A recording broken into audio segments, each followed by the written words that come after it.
I think Napoleon has a question on jobs. Hi,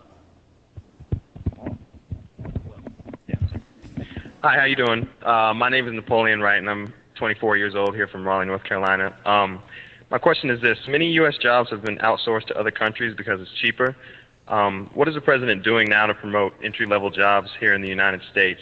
And do you think the federal government will increase funding for job training? Thank you, Napoleon. That's a very good question. Mr. Sorenson?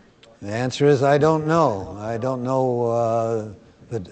I used to follow these things very, very closely. That was my job. But I also learned a lot from the man whom I served, which is don't talk when you don't know the answer. And I don't know the answer because I don't know the status of all the job training programs that were set up a long time ago. I hope, considering the widening gap between rich and poor in this country and the sagging of salaries and wages at the lower levels, I hope that there is more job training in the new technology especially, but given the President, I have a doubt that that is going to be one of his lead programs tonight.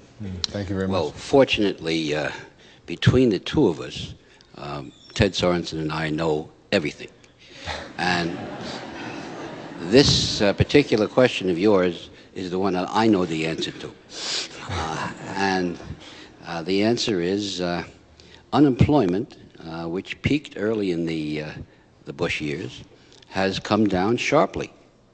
And if you recognize that there'll always be at least 3% unemployment from people changing jobs or wanting to leave, 4.5% unemployment is not all that bad. It's not perfect, but it's a lot better than the 6 or 7% we've seen. And the answer to unemployment, or in more specific terms, youth opportunity employment, is not ever higher minimum wage, but it's ever higher growth and productivity of the economy. And now you get into tax policy, and the tax policy of the Republicans traditionally is to cut taxes, and of the Democrats traditionally to raise taxes. However, one great lesson that all of us on the right learned from John F. Kennedy was expressed in his State of the Union address in 1963, where he said, we're going to cut taxes and stimulate the economy. And he was dead right, and my hat's off to you if you wrote it.